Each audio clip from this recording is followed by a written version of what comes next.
ਸੋ ਸਤਿ ਸ਼੍ਰੀ ਅਕਾਲ ਪਿਆਰੇ ਵਿਦਿਆਰਥੀਓ, ਉਮੀਦ ਕਰਦਾ ਸਭ ਤੁਸੀਂ ਤੰਦਰੁਸਤ ਹੋਵੋਗੇ, ਸੁਖੀ ਹੋਵੋਗੇ।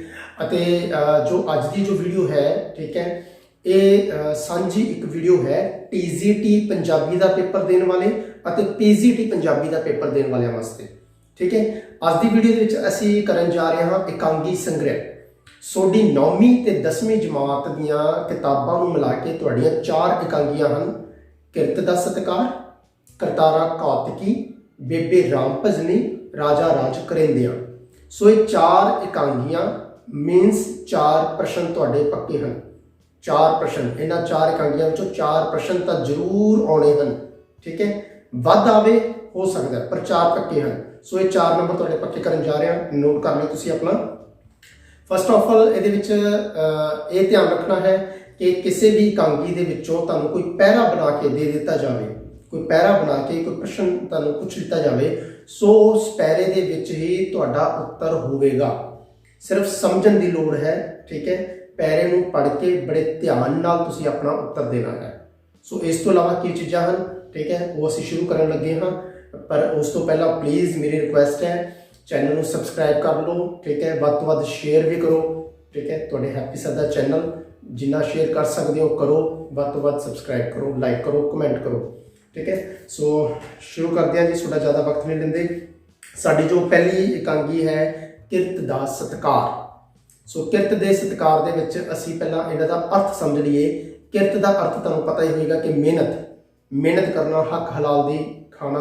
ਠੀਕ ਹੈ, ਹੱਕ ਦੀ ਕਰਕੇ ਦਸ਼ਾ ਨੌਂ ਦੀ ਕਿਰਤ ਕਮਾਈ ਖਾਣਾ। ਸੋ ਇਹਦਾ ਸਤਿਕਾਰ ਕਰਨਾ। ਠੀਕ ਹੈ, ਨੋਟ ਕਰ ਲਓ ਜੀ ਹੁਣ ਲੇਖਕ ਦਾ ਨਾਮ। ਠੀਕ ਹੈ, ਕਿਰਤ ਦਾ ਸਤਿਕਾਰ ਇਕਾਂਗੀ ਦੇ ਜੋ ਲੇਖਕ ਹਨ ਉਹ ਹਨ doctor Harcharan Singh. Doctor Harcharan Singh. So doctor Harcharan Singh ਵੱਲੋਂ ਕੁਝ ਨਾਟਕ ਜਾਂ ਇਕਾਂਗੀ ਹੋਰ ਲਿਖੇ ਗਏ ਹਨ। ਠੀਕ ਹੈ, ਉਹ ਵੀ ਨੋਟ ਕਰ ਲਓ। ਸਪਤਰਿਸ਼ੀ, ਪੰਜ ਗੀਟੜਾ, ਮੁੜਕੇ ਦੀ ਖੁਸ਼ਬੂ, ਪੰਜ ਪ੍ਰਧਾਨ, ਇਹ ਹਨ ਇਕਾਂਗੀਆਂ ਤੇ ਨਾਟਕ ਨੋਟ ਕਰੋ। ਸ਼ੋਭਾ ਸ਼ਕਤੀ, ਰੱਤਾ ਸਾਲੂ, ਕੰਚਨ ਮਾਟੀ, ਇਹ ਇਹਨਾਂ ਦੇ ਨਾਟਕ ਹਨ।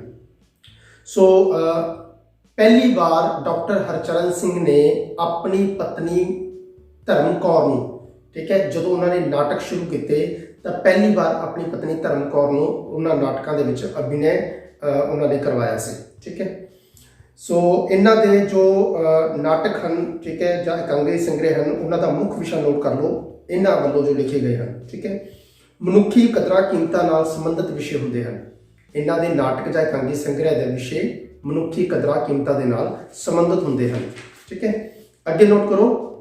ਇਕਾਂਗੀ ਜੋ ਖੇਡੀ ਗਈ ਸੀ, ਕਿਰਤ ਦਾ ਸਤਿਕਾਰ ਇਕਾਂਗੀ ਜੋ ਖੇਡੀ ਗਈ ਸੀ ਰੰਗਮੰਚ ਤੇ, ਠੀਕ ਹੈ, ਉਸ ਵਕਤ ਲੇਖਕ ਨੇ ਕਿਹੜਾ ਸਮਾਂ ਉਸ ਵਿੱਚ ਦਰਸਾਇਆ ਸੀ, ਕਿਹੜੇ ਸਨ ਵਿੱਚ ਇਹ ਖੇਡੀ ਗਈ। ਠੀਕ ਹੈ, ਉਹ ਸਾਲ ਦੱਸਦਾ ਪਿਆ ਤੁਹਾਨੂੰ 1955। ਸਥਾਨ ਨੋਟ ਕਰ ਲਓ, ਦਿੱਲੀ ਦੀ ਇੱਕ ਪੁਰਾਣੀ ਬਸਤੀ, ਦਿੱਲੀ ਦੀ ਇੱਕ ਬਸਤੀ। ਠੀਕ ਹੈ, ਤੇ ਜੋ ਪਹਿਲਾ ਦ੍ਰਿਸ਼ ਪੇਸ਼ ਕੀਤਾ ਗਿਆ, ਜਾਣੀ ਕਿ ਪੂਰੀ ਇਕਾਂਗੀ ਇੱਕੋ ਜਗ੍ਹਾ ਤੇ ਇਹ ਚੱਲਦੀ ਰਹਿੰਦੀ ਹੈ ਜੀ। ਠੀਕ ਹੈ, ਉਹ ਹੈ ਦਿੱਲੀ ਦਾ ਬੱਸ ਅੱਡਾ, ਦਿੱਲੀ ਦਾ ਬੱਸ ਅੱਡਾ। ਠੀਕ ਹੈ ਜੀ, ਇਸ ਤੋਂ ਬਾਅਦ ਤੁਸੀਂ ਪਾਤਰ ਨੋਟ ਕਰੋ। ਇਕਾਂਗੀ ਕਿਰਤ ਦਾ ਸਤਿਕਾਰ ਇਕਾਂਗੀ ਦੇ ਪਾਤਰ ਨੋਟ ਕਰ ਲਓ। ਕੇਸਰ ਹੈ, ਮੋਟਾ ਸੇਠ, ਇੱਕ ਇਸਤਰੀ ਹੈ, ਠੀਕ ਹੈ, ਇੱਕ ਮੁੰਡਾ ਹੈ ਕਿਸ਼ਨ ਜਿਸ ਦਾ ਨਾਮ ਹੈ ਕਿਸ਼ਨ। ਠੀਕ ਹੈ, ਮਾਸਟਰ ਜੀ, 2 ਵਿਦਿਆਰਥੀ, ਇੱਕ ਮਾਈ ਹੈ, ਅਖਬਾਰ ਵਾਲਾ ਹੈ, ਇੱਕ ਸਵਾਰੀ ਹੈ, ਮੋਟਾ ਸੇਠ ਤੇ ਉਸ ਦਾ ਮੁੰਸ਼ੀ ਚੁੰਨੀ ਲਾਲ। ਬੜੇ ਆਰਾਮ ਨਾਲ ਬੋਲਿਆ, ਤੁਸੀਂ ਨੋਟ ਕਰ ਲਿਆ ਹੋਊਗਾ। ਠੀਕ ਹੈ, ਸੋ ਇਸ ਇਕਾਂਗੀ ਦੇ ਵਿੱਚ ਕੀ ਚੀਜ਼ਾਂ ਦਰਸਾਈਆਂ ਗਈਆਂ ਨੋਟ ਕਰ ਲਓ। ਇਸ ਇਕਾਂਗੀ ਵਿੱਚ ਕੰਜੂਸ ਤੇ ਖੁੱਲੇ ਸੁਭਾਅ ਵਾਲੇ ਵਿਅਕਤੀ ਦੀ ਮਾਨਸਿਕਤਾ ਨੂੰ ਦਰਸਾਇਆ ਗਿਆ ਹੈ। ਇਸ ਇਕਾਂਗੀ ਦੇ ਵਿੱਚ ਖੁੱਲੇ ਸੁਭਾਅ ਵਾਲੇ ਵਿਅਕਤੀ ਦੀ ਤੇ ਕੰਜੂਸ ਦੀ, ਠੀਕ ਹੈ, ਦੋਨੇ ਪ੍ਰਕਾਰ ਦੇ ਵਿਅਕਤੀਆਂ ਦੀ ਮਾਨਸਿਕਤਾ ਨੂੰ ਦਰਸਾਇਆ ਗਿਆ ਹੈ। ਠੀਕ ਹੈ, ਵਿਸ਼ਾ ਨੋਟ ਕਰ ਸਕਦੇ ਹੋ। ਮਿਹਨਤ ਅਤੇ ਮਿਹਨਤ ਕਰਨ ਵਾਲਿਆਂ ਦੀ ਜਿੱਤ, ਯਾਨੀ ਕਿ ਜੋ ਕਿਰਤ ਦੀ ਕਮਾਈ ਕਰਕੇ ਖਾਂਦੇ ਹਨ, ਕੀਰਤੀ ਹਨ, ਠੀਕ ਹੈ, ਉਹਨਾਂ ਦੀ ਜਿੱਤ। ਨੰਬਰ 2, ਮਨੁੱਖੀ ਕਦਰਾਂ ਕੀਮਤਾਂ ਨਾਲ ਸੰਬੰਧਿਤ ਵਿਸ਼ਾ ਹੁੰਦਾ ਹੈ।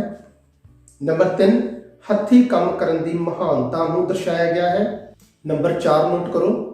ਉੱਚ ਵਰਗ ਦੇ ਲੋਕਾਂ ਵੱਲੋਂ, ਜੋ ਅਮੀਰ ਵਰਗ ਦੇ ਲੋਕ ਹਨ, ਠੀਕ ਹੈ, ਉਹਨਾਂ ਵੱਲੋਂ ਜੋ ਮਿਹਨਤਕਸ਼ ਲੋਕ ਹਨ, ਮਜ਼ਦੂਰ ਲੋਕ ਹਨ, ਗਰੀਬ ਲੋਕ ਹਨ, ਠੀਕ ਹੈ, ਉਹਨਾਂ ਦੀ ਕਿਰਤ ਨੂੰ ਹੜਪ ਕਰ ਲੈਣਾ। ਤੇ ਇਸੇ ਨੂੰ ਅਸੀਂ ਐਂ ਵੀ ਨੋਟ ਕਰ ਸਕਦੇ ਹਾਂ ਕਿ ਉੱਚ ਵਰਗ ਦੇ ਲੋਕਾਂ ਵੱਲੋਂ ਗਰੀਬ ਜਾਂ ਮਜ਼ਦੂਰ ਜਾਂ ਕਿਸਾਨੀ ਵਰਗ ਦੇ ਲੋਕਾਂ ਦਾ ਸ਼ੋਸ਼ਣ ਕਰਨਾ। ਕਲੀਅਰ? ਠੀਕ ਹੈ। ਇਹ ਇਕਾਂਗੀ ਆਪਣੇ ਹੱਕਾਂ ਪ੍ਰਤੀ ਸੁਚੇਤ ਹੋਣ ਨੂੰ ਵੀ ਦਰਸਾਉਂਦੀ ਹੈ। ਸੰਦੇਸ਼ ਇਸ ਵਿੱਚ ਕੀ ਮਿਲਦਾ ਹੈ ਕਿ ਕਿਰਤ ਦਾ ਸਤਿਕਾਰ ਸਾਨੂੰ ਕਰਨਾ ਚਾਹੀਦਾ ਹੈ। ਇਹ ਸੰਦੇਸ਼ ਸਾਨੂੰ ਮਿਲਦਾ ਹੈ। ਤੇ ਇਹਦੇ ਵਿੱਚ ਕਿਰਤ ਦੀ ਲੁੱਟ ਕੌਣ ਕਰਦਾ ਹੈ? ਕਿਰਤ ਦੀ ਲੁੱਟ ਕੌਣ ਕਰਦਾ ਹੈ? ਮੋਟਾ ਸੇਠ, ਜੋ ਇਹਦੇ ਵਿੱਚ ਸੇਠ ਪਾਤਰ ਹੈ, ਉਹ ਇਸ ਦੇ ਵਿੱਚ ਕਿਰਤ ਦੀ ਲੁੱਟ ਕਰਦਾ ਹੈ। ਸੋ ਅੱਗੇ ਨੋਟ ਕਰੋ ਹੁਣ ਤੁਸੀਂ ਕਿ ਇਸ ਇਕਾਂਗੀ ਦੇ ਜੋ ਪਾਤਰ ਹਨ ਉਹ ਕਿਸ ਵਿਵਹਾਰ ਦੇ ਲੋਕ ਸਨ, ਉਹਨਾਂ ਦਾ ਬਿਹੇਵੀਅਰ ਕਿਸ ਤਰ੍ਹਾਂ ਦਾ ਸੀ। ਠੀਕ ਹੈ, ਕਿਸ ਟਾਈਪ ਦੇ ਲੋਕ ਸਨ।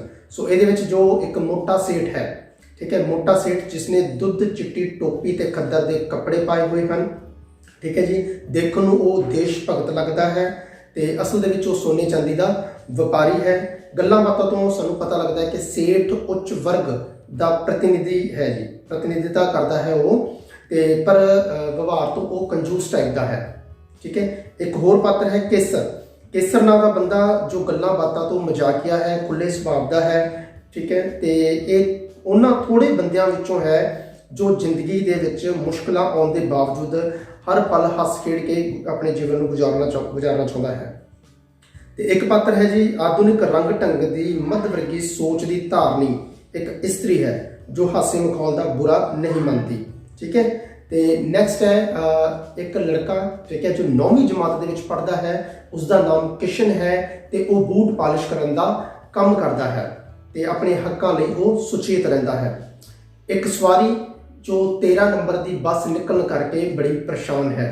ਠੀਕ ਹੈ। ਸੋ ਇਹਨਾਂ ਦੇ ਆਲੇ ਦੁਆਲੇ ਦਿੱਲੀ ਸ਼ਹਿਰ ਦੇ ਵਿੱਚ ਇਹ ਬੱਸ ਸਟੈਂਡ ਦੇ ਉੱਪਰ ਇਹਨਾਂ ਦੇ ਆਲੇ ਦੁਆਲੇ ਇਹ ਇਕਾਂਗੀ ਘੁੰਮਦੀ ਹੈ ਜੀ। ਠੀਕ ਹੈ। ਸੋ ਇਸ ਤੋਂ ਇਲਾਵਾ ਤੁਸੀਂ ਨੋਟ ਕਰੋ ਕਿਸ਼ਨ ਦੇ ਬਾਰੇ ਆਪਾਂ ਗੱਲ ਕਰ ਸਕਦੇ ਹਾਂ ਕਿ ਕਿਸ਼ਨ ਗਰੀਬ ਸ਼੍ਰੇਣੀ ਨਾਲ ਸੰਬੰਧ ਰੱਖਦਾ ਹੈ। ਉਸਦੇ ਪਿਤਾ ਦੀ ਵੰਡ ਦੇ ਸਮੇਂ, ਜਦੋਂ ਹਿੰਦ ਪਾਕ ਦੀ ਵੰਡ ਹੋਈ, ਉਸ ਸਮੇਂ ਉਹਦੇ ਪਿਤਾ ਦੀ ਮੌਤ ਹੋ ਚੁੱਕੀ ਹੈ। ਮਾਂ ਕੱਪੜੇ ਸਿਉਂ ਕੇ ਆਪਣੇ ਘਰ ਦਾ ਗੁਜ਼ਾਰਾ ਚਲਾਉਂਦੀ ਹੈ। 9ਵੀਂ ਜਮਾਤ ਦਾ ਇਹ ਵਿਦਿਆਰਥੀ ਹੈ। ਠੀਕ ਹੈ। ਬੂਟ ਪਾਲਿਸ਼ ਕਰਕੇ ਆਪਣੀ ਫੀਸ ਤੇ ਕਿਤਾਬਾਂ ਦਾ ਉਹ ਖਰਚਾ ਕੱਢਦਾ ਹੈ। ਉਸ ਦੇ ਅਨੁਸਾਰ ਜੋੜੇ ਸਾਫ਼ ਕਰਨ ਨਾਲ ਪਾਪ ਧੋਤੇ ਜਾਂਦੇ ਹਨ। ਕਿਸ਼ਨ ਦੀ ਇੱਕ ਸੋਚ ਹੈ ਕਿ ਜੋੜੇ ਸਾਫ਼ ਕਰਨ ਨਾਲ ਪਾਪ ਧੋਤੇ ਜਾਂਦੇ ਹਨ। ਮਨ ਵਿੱਚ ਨਿਮਰਤਾ ਵੱਧਦੀ ਹੈ। ਉਸ ਅਨੁਸਾਰ ਹੱਥੀਂ ਕੰਮ ਕੀਤੇ ਬਿਨਾ ਮਨ ਨਿਰਮਲ ਤੇ ਹਿਰਦਾ ਸ਼ੁੱਧ ਨਹੀਂ ਹੋ ਸਕਦਾ। ਕਲੀਅਰ? ਸੋ ਅੱਗੇ ਵਧਦੇ ਹਾਂ ਅਸੀਂ ਆਪਣੀ ਅਗਲੀ ਇਕਾਂਗੀ ਦੇ ਵੱਲ। ਸਾਡੀ ਅਗਲੀ ਇਕਾਂਗੀ ਦਾ ਨਾਮ ਹੈ ਕਰਤਾਰਾ ਕੌਤਕੀ। ਸੋ ਕਰਤਾਰਾ ਕੌਤਕੀ ਦੇ ਜੋ ਲੇਖਕ ਹਨ, ਇਹਨਾਂ ਦਾ ਨਾਮ ਨੋਟ ਕਰ ਲਓ, ਗੁਰਦਿਆਲ ਸਿੰਘ। ਕਰਤਾਰਾ ਕੌਤਕੀ ਇਕਾਂਗੀ ਦੇ ਲੇਖਕ ਹਨ ਗੁਰਦਿਆਲ ਸਿੰਘ। ਗੁਰਦਿਆਲ ਸਿੰਘ ਨੇ ਹੋਰ ਕਿਹੜੇ ਨਾਵਲ, ਨਾਟਕ ਜਾਂ ਇਕਾਂਗੀ ਲਿਖੇ ਹਨ? ਕੁਛ ਮੈਂ 2-4 ਹੀ ਦੱਸ ਰਿਹਾ, ਨੋਟ ਕਰ ਲਓ। ਮੜੀ ਦਾ ਦੀਵਾ, ਅਨਹੋਏ, ਅੱਧ ਚਾਨਣੀ ਰਾਤ, ਪਰਸਾ। ਠੀਕ ਹੈ, ਇਹ ਨੋਟ ਕਰ ਰਹੇ ਹੋਣਗੇ। ਇਹਨਾਂ ਦਾ ਵਿਸ਼ਾ ਨੋਟ ਕਰੋ ਕਿ ਇਹਨਾਂ ਦੇ ਇਕਾਂਗੀ ਜਾਂ ਨਾਟਕਾਂ ਦਾ ਵਿਸ਼ਾ ਕੀ ਰਹਿੰਦਾ ਹੈਗਾ। ਠੀਕ ਹੈ। ਗੁਰਦਿਆਲ ਸਿੰਘ ਦੀਆਂ ਰਚਨਾਵਾਂ ਦਾ ਮੁੱਖ ਵਿਸ਼ਾ ਹੈ ਜੀ ਮਾਲਵੇ ਦੇ ਕਿਰਸਾਨੀ ਤੇ ਖੇਤੀ ਮਜ਼ਦੂਰਾਂ ਦੇ ਯਥਾਰਥ ਨੂੰ ਪੇਸ਼ ਕਰਨਾ। ਸੋ ਇਹਨਾਂ ਦਾ ਮੁੱਖ ਵਿਸ਼ਾ ਰਹਿੰਦਾ ਹੈ ਮਾਲਵੇ ਦੇ ਕਿਰਸਾਨੀ ਤੇ ਖੇਤੀ ਮਜ਼ਦੂਰਾਂ ਦੇ ਯਥਾਰਥ ਨੂੰ ਪੇਸ਼ ਕਰਨਾ। ਕਲੀਅਰ? ਨੋਟ ਕਰ ਲਿਆ ਹੋਵੇਗਾ। ਸੋ ਕਰਤਾਰਾ ਕੌਤਕੀ ਇਕਾਂਗੀ ਦੇ ਵਿੱਚ ਜੋ ਕੌਤਕੀ ਸ਼ਬਦ ਆਇਆ ਹੈ, ਕੌਤਕੀ ਸ਼ਬਦ ਦਾ ਅਰਥ ਹੈ ਚਮਤਕਾਰੀ ਜਾਂ ਕੌਤਕ ਕਰਨ ਵਾਲਾ ਜਾਂ ਕੋਈ ਸ਼ਰਾਰਤੀ ਤੱਤਵ।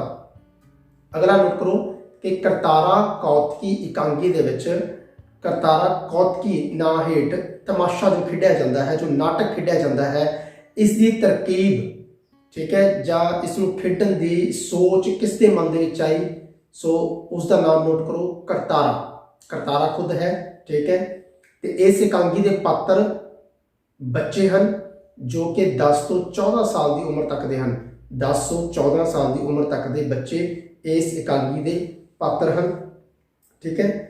ਤੇ ਅੱਗੇ ਨੋਟ ਕਰੋ ਕਿ ਇਸ ਦਾ ਜੋ ਰੂਪ ਹੈ, ਇਸ ਇਕਾਂਗੀ ਦਾ ਜੋ ਰੂਪ ਹੈ ਉਹ ਹਾਸ ਰਸ ਰੂਪ ਹੈ। ਹਾਸ ਰਸ ਹੈ। ਠੀਕ ਹੈ। ਹਾਸੇ ਵਾਲੀ ਇਕਾਂਗੀ ਹੈ। ਇਸ ਦਾ ਵਿਸ਼ਾ ਨੋਟ ਕਰ ਲਓ ਕਿ ਇਸ ਦਾ ਵਿਸ਼ਾ ਕਿਰਸਾਨੀ ਸਮਾਜ ਦੇ ਨਾਲ ਸੰਬੰਧਿਤ ਹੈ। ਕਿਰਸਾਨੀ ਸਮਾਜ ਦੇ ਨਾਲ ਸੰਬੰਧਿਤ ਹੈ। ਠੀਕ ਹੈ। ਕਿਸਾਨ ਤੇ ਮਜ਼ਦੂਰ ਵਰਗ ਦੀਆਂ ਮਜਬੂਰੀਆਂ ਨੂੰ ਇਸ ਦੇ ਵਿੱਚ ਪੇਸ਼ ਕੀਤਾ ਗਿਆ ਹੈ। ਕਿਸਾਨ ਤੇ ਮਜ਼ਦੂਰ ਵਰਗ ਦੀਆਂ ਮਜਬੂਰੀਆਂ ਨੂੰ ਇਸ ਇਕਾਂਗੀ ਦੇ ਵਿੱਚ ਪੇਸ਼ ਕੀਤਾ ਗਿਆ ਹੈ। ਮੁੱਖ ਸਮੱਸਿਆ ਵੀ ਨੋਟ ਕਰ ਸਕਦੇ ਹੋ। ਮਜ਼ਦੂਰੀ ਅਤੇ ਵਿਆਜ ਉੱਤੇ ਪੈਸਿਆਂ ਦੇ ਲੈਣ ਦੇਣ ਨੂੰ ਇਸ ਵਿੱਚ ਦਰਸਾਇਆ ਗਿਆ ਹੈ। ਠੀਕ ਹੈ ਜੀ। ਅੱਗੇ ਨੋਟ ਕਰੋ, ਇਸ ਦੇ ਪਾਤਰ ਨੋਟ ਕਰ ਲਓ ਜੀ। ਮੈਂ ਤੁਹਾਨੂੰ ਇਸ ਇਕਾਂਗੀ ਦੇ ਪਾਤਰਾਂ ਦੇ ਨਾਲ ਨਾਲ ਇਹ ਵੀ ਦੱਸ ਰਿਹਾ ਕਿ ਉਹ ਪਾਤਰਾਂ ਨੇ ਕਿਹੜੇ ਕਿਹੜੇ ਰੋਲ ਅਦਾ ਕੀਤੇ ਸੀ, ਕੀ ਅਭਿਨੈ ਕੀਤੇ ਸੀ, ਉਹ ਨਾਲ ਨਾਲ ਨੋਟ ਕਰਦੇ ਰਹਿਣਾ।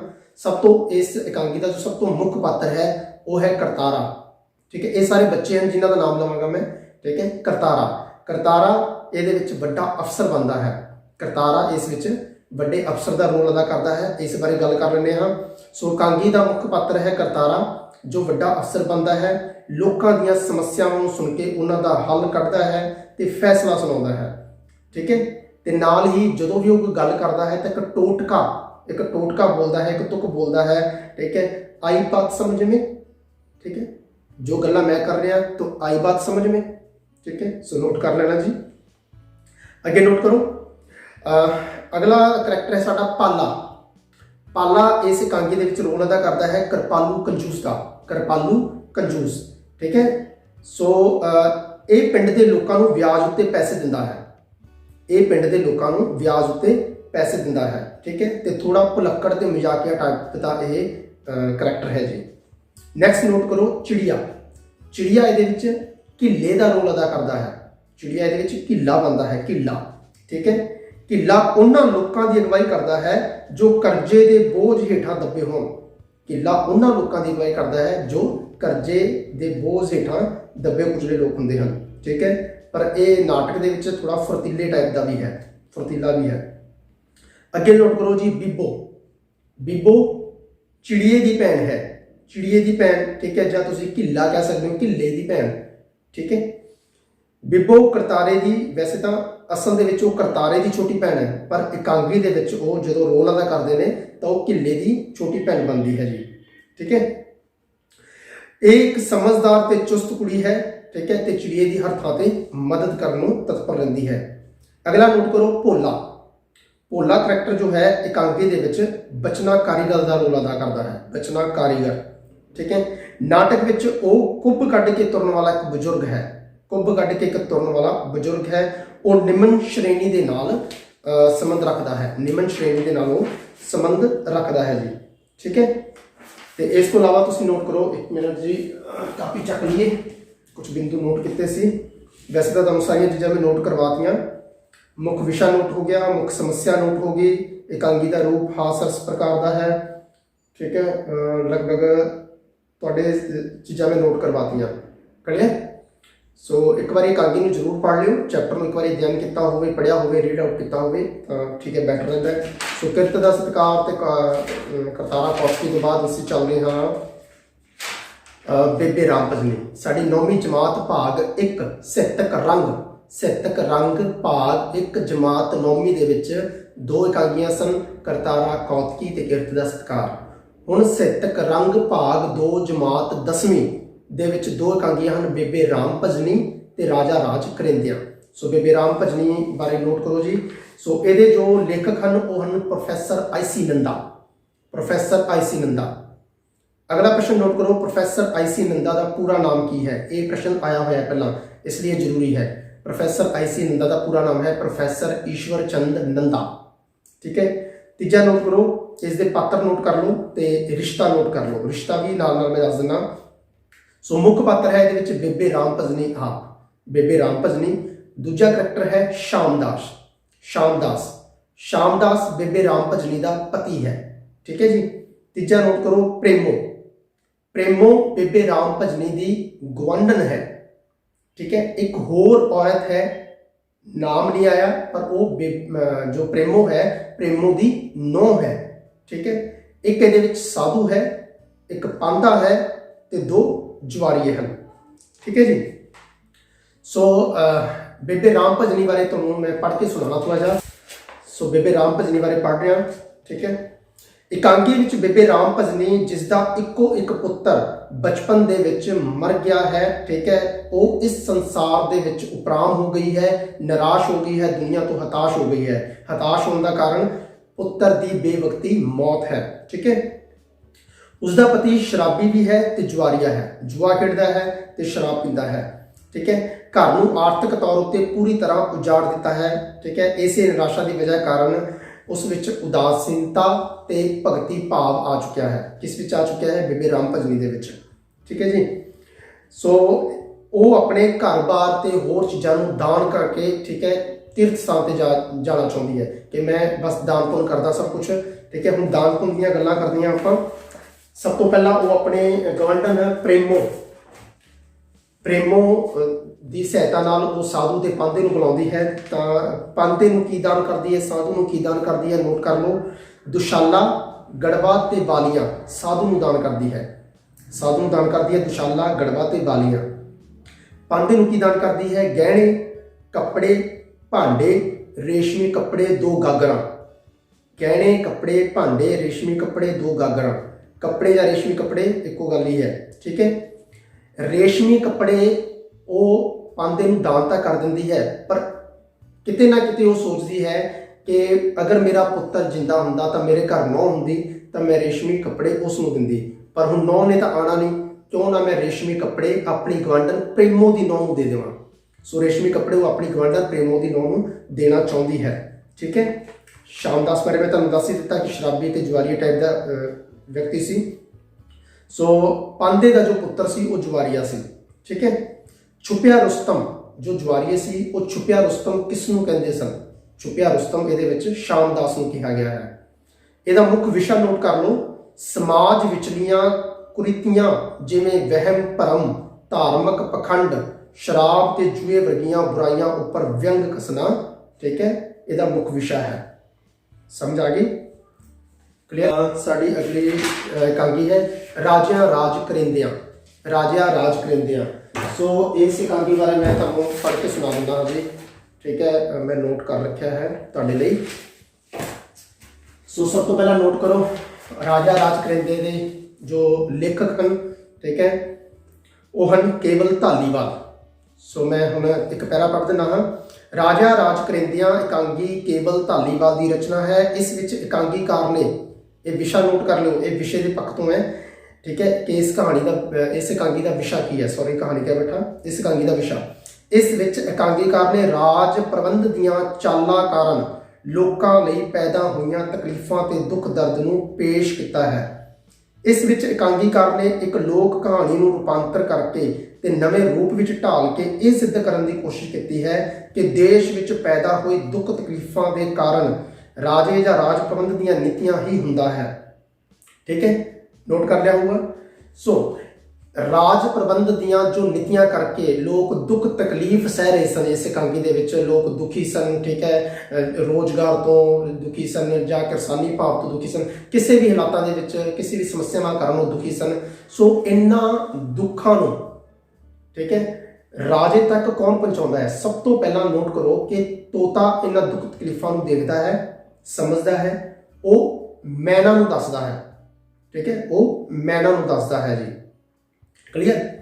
ਸੋ ਫਿਰ ਤੋਤਾ ਅਤੇ ਮੈਨਾ ਦੋਨੇ ਮਿਲ ਕੇ ਇਹ ਦੁੱਖ ਤਕਲੀਫਾਂ ਨੂੰ ਰਾਜੇ ਦੇ ਕੋਲ ਜਾਂਦੇ ਹਨ। ਠੀਕ, ਸੋ ਰਾਜੇ ਕੋਲ ਜਾਂਦੇ ਹਨ। ਉਹ ਰਾਜੇ ਦੇ ਮਹਿਲਾਂ ਦੇ ਬਨੇਰੇ ਉੱਤੇ ਬੈਠ ਕੇ ਇੱਕ ਗੀਤ ਰਾਹੀਂ, ਰਾਜੇ ਦੇ ਮਹਿਲਾਂ ਦੇ ਬਨੇਰੇ ਉੱਤੇ ਬੈਠ ਕੇ ਇੱਕ ਗੀਤ ਰਾਹੀਂ ਸਾਰੀ ਜੋ ਉਸ ਮੌਕੇ ਤੇ ਉਹਨਾਂ ਦੇ ਸ਼ਾਸਨ ਦੇ ਵਿੱਚ, ਪ੍ਰਸ਼ਾਸਨ ਦੇ ਵਿੱਚ ਜੋ ਚੀਜ਼ਾਂ ਹੋ ਰਹੀਆਂ ਸਨ, ਜੋ ਸਮੱਸਿਆਵਾਂ ਲੋਕਾਂ ਨੂੰ ਹੋ ਰਹੀਆਂ ਸਨ, ਉਹ ਗੀਤ ਰਾਹੀਂ, ਠੀਕ ਹੈ, ਰਾਜੇ ਦੇ ਕੰਨਾਂ ਤੱਕ ਪਹੁੰਚਾਉਂਦੇ ਹਨ।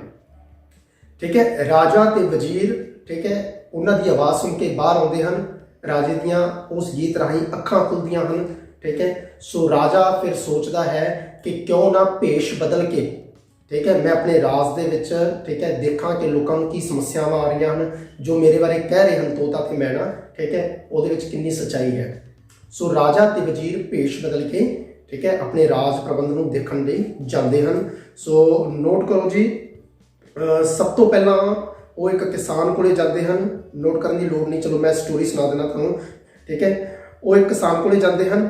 ਠੀਕ ਹੈ, ਤੇ ਜੋ ਕਿ ਰਾਜੇ ਨੂੰ ਬਹੁਤ ਗਾਲਾਂ ਕੱਢ ਰਿਹਾ ਹੁੰਦਾ ਹੈ। ਉਹ ਕਿਸਾਨ ਰਾਜੇ ਨੂੰ ਬਹੁਤ ਗਾਲਾਂ ਕੱਢ ਰਿਹਾ ਹੁੰਦਾ ਹੈ। ਰਾਜੇ ਨੇ ਉਸਦੇ ਕੋਲ ਜਾ ਕੇ ਪੁੱਛਿਆ ਕਿ ਰਾਜੇ ਨੇ ਤੇਰਾ ਕੀ ਵਿਗਾੜਿਆ ਹੈ, ਉਹ ਰਾਜੇ ਨੂੰ ਗਾਲਾਂ ਕਿਉਂ ਕੱਢ ਰਿਹਾ ਹੈ। ਠੀਕ ਹੈ, ਸੋ ਕਿਸਾਨ ਕਹਿੰਦਾ ਹੈ ਸਾਡਾ ਰਾਜਾ ਚੰਗਾ ਨਹੀਂ ਹੈ, ਉਸਦੇ ਰਾਜ ਦੇ ਵਿੱਚ ਪਿੰਡ ਸ਼ਹਿਰ ਦੇ ਵਿੱਚ ਚੋਰ ਉਚੱਕੇ ਘੁੰਮਦੇ ਰਹਿੰਦੇ ਹਨ, ਚੋਰੀਆਂ ਹੁੰਦੀਆਂ ਹਨ।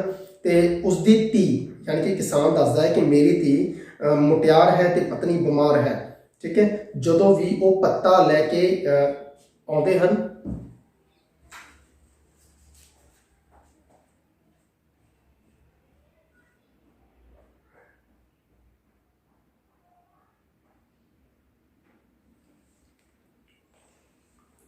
ਸੋ ਜਦੋਂ ਵੀ ਪੱਤਾ ਲੈ ਕੇ ਆਉਂਦੇ ਹਨ, ਠੀਕ ਹੈ, ਰਾਹ 'ਚ ਖੜੇ ਜੋ ਮੁਸਟੰਡੇ ਹਨ, ਠੀਕ ਹੈ, ਲੜਕੇ ਹਨ, ਅਵਾਰਾ ਲੜਕੇ, ਉਹਨਾਂ ਨੂੰ ਛੇੜਦੇ ਹਨ। ਠੀਕ ਹੈ, ਇਸ ਲਈ ਕੋਈ ਪੱਤਾ ਲੈ ਕੇ ਖੇਤ ਦੇ ਵਿੱਚ ਨਹੀਂ ਆਉਂਦਾ। ਤੇ ਅੱਗੇ ਧੀਆਂ ਭੈਣਾਂ ਦਾ ਘਰੋਂ ਬਾਹਰ ਨਿਕਲਣਾ ਔਖਾ ਹੋ ਗਿਆ ਹੈ, ਉਸਦੀ ਪਤਨੀ ਬਿਮਾਰ ਹੈ, ਸਰਕਾਰੀ ਦਵਾਖਾਨੇ ਦੇ ਵਿੱਚ ਚੱਜ ਦੀ ਕੋਈ ਦਾਰੂ ਦਵਾ ਨਹੀਂ ਮਿਲਦੀ, ਸਰਕਾਰੀ ਵੈਦ ਹਕੀਮ ਬੰਦਿਆਂ ਦੇ ਅੰਦਰੋਂ ਚੀਰ ਫਾੜ ਕਰਕੇ ਅੰਗ ਕੱਢ ਲੈਂਦੇ ਹਨ। ਠੀਕ ਹੈ, ਇਹ ਗੱਲ ਸੁਣ ਕੇ ਫਿਰ ਜਦੋਂ ਅੱਗੇ ਜਾਂਦੇ ਹਨ ਤਾਂ ਉਹਨਾਂ ਨੂੰ ਇੱਕ ਬੁੱਢੀ ਮਾਈ ਮਿਲਦੀ ਹੈ। ਬੁੱਢੀ ਮਾਈ ਵੀ ਰਾਜੇ ਦੇ ਕੰਮਾਂ ਤੋਂ ਬਹੁਤ ਔਖੀ ਹੈ, ਦੁਖੀ ਹੈ ਉਹਦੇ ਰਾਜ ਭਵਨ ਤੋਂ, ਕਿਉਂਕਿ ਉਸਦਾ ਇੱਕੋ ਇੱਕ ਪੁੱਤਰ ਜੋ ਕਿ ਸੈਨਾ ਵਿੱਚ ਭਰਤੀ ਸੀ ਤੇ ਹਾਲੇ ਤੱਕ ਵਾਪਸ ਨਹੀਂ ਸੀ ਆਇਆ। ਤੇ ਅੱਗੇ ਚੱਲਦੇ ਹਨ ਤਾਂ ਇੱਕ ਬਜ਼ੁਰਗ ਦੇ ਚਿੱਕਣ ਦੀ ਆਵਾਜ਼ ਆਉਂਦੀ ਹੈ। ਠੀਕ ਹੈ, ਉਸਦੇ ਪੈਰ ਵਿੱਚ ਕੰਡਾ ਚੁੱਭ ਗਿਆ ਹੈ ਤੇ ਰਾਜਾ ਕਹਿੰਦਾ ਹੈ ਕੰਡਾ ਚੁੱਭਣ ਕਾਰਨ ਇਹਦੇ ਵਿੱਚ ਰਾਜੇ ਦਾ ਕੀ ਦੋਸ਼ ਹੈ। ਸੋ ਬਜ਼ੁਰਗ ਦੱਸਦਾ ਹੈ ਕਿ ਰਾਜੇ ਦਾ ਇਹੀ ਦੋਸ਼ ਹੈ ਕਿ ਉਸਦੇ ਰਾਜ ਦੇ ਵਿੱਚ ਸਫਾਈ ਹੀ ਨਹੀਂ ਹੈ। ਠੀਕ ਹੈ, ਬਿਲਕੁਲ ਸਫਾਈ ਦਾ ਕੋਈ ਪ੍ਰਬੰਧ ਨਹੀਂ ਹੈ। ਤੋ ਜਦੋਂ ਅੱਗੇ ਚੱਲਦੇ ਹਨ ਤਾਂ ਇੱਕ ਡੱਡੂ ਰੌਲਾ ਪਾਉਂਦਾ ਹੈ। ਡੱਡੂ ਰੌਲਾ ਪਾਉਂਦਾ ਹੋਇਆ ਰਾਜੇ ਨੂੰ ਗਾਲਾਂ ਕੱਢਦਾ ਹੈ। ਰਾਜੇ ਦੇ ਪੁੱਛਣ ਤੇ ਉਹ ਦੱਸਦਾ ਹੈ ਕਿ ਗਿਰਜ ਉਸਦੇ ਸਾਥੀਆਂ ਨੂੰ ਖਾ ਗਈ ਹੈ। ਠੀਕ ਹੈ, ਰਾਜਾ ਪੁੱਛਦਾ ਹੈ ਕਿ ਫਿਰ ਇਸ ਵਿੱਚ ਰਾਜੇ ਦਾ ਕੀ ਕਸੂਰ ਹੈ। ਡੱਡੂ ਕਹਿੰਦਾ ਹੈ ਕਿ ਰਾਜੇ ਦਾ ਕਸੂਰ ਕਿਉਂ ਨਹੀਂ, ਹਰ ਪਾਸੇ ਕਾਲ ਪਿਆ ਹੋਇਆ ਹੈ, ਲੋਕ ਡੰਗਰ ਪਸ਼ੂ ਲੈ ਕੇ ਦੂਜੇ ਰਾਜ ਵਿੱਚ ਜਾ ਰਹੇ ਹਨ, ਜਾਨਵਰ ਡਰਦੇ ਜੰਗਲਾਂ ਵਿੱਚ ਜਾ ਲੁਕੇ ਹਨ। ਰਾਜੇ ਦੇ ਸਿਪਾਹੀਆਂ ਨੇ ਜੰਗਲ ਕਟਵਾਉਣੇ ਸ਼ੁਰੂ ਕਰ ਦਿੱਤੇ ਹਨ, ਉੱਥੇ ਵੱਡੇ ਵੱਡੇ ਮਹਿਲ ਉਸਾਰ ਲਏ ਹਨ, ਕਈਆਂ ਨੇ ਉਹਨਾਂ ਦੇ ਸਾਥੀਆਂ ਨੂੰ ਪਿੰਜਰਿਆਂ ਵਿੱਚ ਬੰਦ ਕਰ ਛੱਡਿਆ ਹੈ। ਇਸ ਸਥਿਤੀ ਵਿੱਚ ਉਹ ਕਿੱਧਰ ਜਾਣ। ਠੀਕ ਹੈ, ਲਗਭਗ ਹਰਿਆਲੀ ਖਤਮ ਹੁੰਦੀ ਜਾ ਰਹੀ ਹੈ। ਇਸ ਪਿੱਛੋਂ ਵਜ਼ੀਰ ਦੀ ਸਲਾਹ ਅਨੁਸਾਰ ਦੋਵੇਂ ਜਣੇ ਕੋਤਵਾਲੀ ਵਿੱਚ ਆਪਣੇ ਸਿਪਾਹੀਆਂ ਦੀ ਕਾਰਗੁਜ਼ਾਰੀ ਦੇਖਣ ਜਾਂਦੇ ਹਨ। ਕੋਤਵਾਲੀ ਜਿੱਥੇ ਮਾੜੇ ਮੋਟੇ ਦੀ ਦਾਲ ਨਹੀਂ ਗਲਦੀ, ਜਿੱਥੇ ਰਾਜਾ ਡੰਡਾ ਹੁੰਦਾ ਹੈ ਤੇ ਵਜ਼ੀਰ ਗਾਲ ਹੁੰਦੀ ਹੈ। ਜਦੋਂ ਉਹ ਕੋਤਵਾਲੀ ਪਹੁੰਚਦੇ ਹਨ ਤਾਂ ਇੱਕ ਹਵਲਦਾਰ ਤੇ ਸਿਪਾਹੀ ਇੱਕ ਗਰੀਬ ਨੂੰ ਕੁੱਟ ਰਹੇ ਹੁੰਦੇ ਹਨ, ਡੰਡੇ ਨਾਲ ਉਹਨਾਂ ਨੂੰ ਗਾਲਾਂ ਕੱਢ ਰਹੇ ਹੁੰਦੇ ਹਨ। ਠੀਕ ਹੈ, ਉਹ ਕਹਿੰਦੇ ਹਨ ਕਿ ਸਾਨੂੰ ਮਹੀਨਾ ਕਿਉਂ ਨਹੀਂ ਦਿੱਤਾ, ਸਾਡਾ ਮਹੀਨਾ ਆਉਣਾ ਚਾਹੀਦਾ ਸੀਗਾ। ਠੀਕ ਹੈ, ਜਾਣੀ ਕਿ ਰਿਸ਼ਵਤ ਪੈਸਾ ਜੋ ਜਿਵੇਂ ਆਪਾਂ ਕਹਿ ਦਿੰਦੇ ਹਾਂ ਕਿ ਹਫਤਾ ਵਸੂਲੀ, ਮਹੀਨਾ ਵਸੂਲੀ, ਠੀਕ ਹੈ, ਉਹ ਕਰਨਾ ਚਾਹੁੰਦੇ ਹਨ। ਠੀਕ ਹੈ, ਸੋ ਕੁੱਲ ਮਿਲਾ ਕੇ ਇਹ ਸਟੋਰੀ ਰਾਜ ਪ੍ਰਬੰਧ ਦੀਆਂ ਜੋ ਬੇਕਾਰ ਨੀਤੀਆਂ ਸਨ, ਠੀਕ ਹੈ, ਜਿਸ ਵਿੱਚ ਲੋਕਾਂ ਦੀਆਂ ਸਮੱਸਿਆਵਾਂ ਉਜਾਗਰ ਕੀਤੀਆਂ ਗਈਆਂ ਹਨ, ਆਮ ਜਨਤਾ ਪਰੇਸ਼ਾਨ ਹੈ, ਦੁੱਖ ਤਕਲੀਫਾਂ ਦੇ ਵਿੱਚ ਹੈ, ਉਸ ਦੇ ਆਲੇ ਦੁਆਲੇ ਇਹ ਤੁਹਾਡੀ ਇਕਾਂਗੀ ਘੁੰਮਦੀ ਹੈ। ਸੋ ਅੰਤ ਦੇ ਵਿੱਚ ਤੋਤਾ ਮੈਨਾ ਕਹਿੰਦੇ ਹਨ ਕਿ ਝੂਠ ਮੂਠ ਉੱਤੇ ਉਸਰਿਆ ਮਹਿਲ ਇੱਕ ਦਿਨ ਢਹਿ ਢੇਰੀ ਹੋ ਜਾਣਾ ਹੈ। ਲੋਕਾਂ ਨੇ ਹੁਣ ਰਾਜੇ ਦੁਆਰੇ ਉਹਨਾਂ ਦੀਆਂ ਅੱਖਾਂ ਵਿੱਚ ਪਾਇਆ ਕੱਟਾ ਹੋਰ ਬਰਦਾਸ਼ਤ ਨਹੀਂ ਕਰਨਾ। ਕਲੀਅਰ। ਸੋ ਇਹੀ ਚੀਜ਼ਾਂ ਇਸ ਦੇ ਆਲੇ ਦੁਆਲੇ ਘੁੰਮਦੀਆਂ ਹਨ ਜੀ। ਠੀਕ ਹੈ, ਸੋ ਇਹਦੇ ਵਿੱਚ ਹੋਰ ਕੁਛ ਹੈ ਤਾਂ ਦੱਸਦਾ ਮੈਂ ਤੁਹਾਨੂੰ। ਵਿਸ਼ਾ ਤੁਹਾਨੂੰ ਮੈਂ ਨੋਟ ਕਰਵਾਤਾ, ਵਿਸ਼ਾ ਨੋਟ ਕਰ ਸਕਦੇ ਹੋ ਦੁਬਾਰਾ। ਰਾਜ ਪ੍ਰਬੰਧ ਦੀਆਂ ਚਾਲਾਂ ਕਾਰਨ ਲੋਕਾਂ ਲਈ ਪੈਦਾ ਹੋਈਆਂ ਦੁੱਖ ਤਕਲੀਫਾਂ ਨੂੰ ਪੇਸ਼ ਕਰਨਾ, ਲੋਕਾਂ ਦੀਆਂ ਦੁੱਖ ਤਕਲੀਫਾਂ ਤੇ ਜਾਗਰਦਾਰੀ ਸਿਸਟਮ ਨੂੰ, ਠੀਕ ਹੈ, ਉਜਾਗਰ ਕਰਨਾ। ਠੀਕ ਹੈ, ਤੇ ਇਸ ਸਿਸਟਮ ਨੂੰ ਸਭ ਤੋਂ ਪਹਿਲਾਂ ਕੌਣ ਦਰਸਾਉਂਦਾ ਹੈ ਰਾਜੇ ਅੱਗੇ? ਤੋਤਾ ਤੇ ਮੈਨਾ। ਠੀਕ ਹੈ ਜੀ। ਹਰ ਸਮੱਸਿਆ ਲਈ ਕਿਸ ਨੂੰ ਜ਼ਿੰਮੇਵਾਰ ਠਹਿਰਾਇਆ ਗਿਆ ਹੈ? ਰਾਜ ਪ੍ਰਬੰਧ ਨੂੰ। ਇਹ ਕਹਾਣੀ ਕਰੁਣਾ ਦੇ ਨਾਲ ਨਾਲ ਹਾਸ ਰਸ ਵੀ ਪੈਦਾ ਕਰਦੀ ਹੈ। ਕਰੁਣਾ ਦੇ ਨਾਲ ਨਾਲ ਹਾਸ ਰਸ ਵੀ ਪੈਦਾ ਕਰਦੀ ਹੈ। ਠੀਕ ਹੈ ਜੀ। ਸੋ ਆਈ ਹੋਪ ਕਿ ਤੁਹਾਨੂੰ ਇਹਨਾਂ ਚਾਰਾਂ ਇਕਾਂਗੀਆਂ ਦੇ ਵਿੱਚ ਜੋ ਚੀਜ਼ਾਂ ਮੈਂ ਦੱਸੀਆਂ ਤੁਹਾਡੇ ਕੰਮ ਜ਼ਰੂਰ ਆਉਣ। ਠੀਕ ਹੈ, ਤੇ ਇਹਦੇ ਵਿੱਚੋਂ ਘੁੰਮਦਾ ਘਾਮਦਾ ਕੋਈ ਨਾ ਕੋਈ ਪ੍ਰਸ਼ਨ ਜ਼ਰੂਰ ਆਵੇ। ਠੀਕ ਹੈ, ਜਿਸ ਨੂੰ ਤੁਸੀਂ ਸੌਖਿਆਂ ਉੱਤਰ ਦੇ ਸਕੋ। ਸੋ ਪਲੀਜ਼ ਚੈਨਲ ਨੂੰ ਸਬਸਕ੍ਰਾਈਬ ਕਰ ਲੈਣਾ ਤੇ ਅੱਗੇ ਸ਼ੇਅਰ ਕਰ ਦੇਣਾ। Thank you, good luck.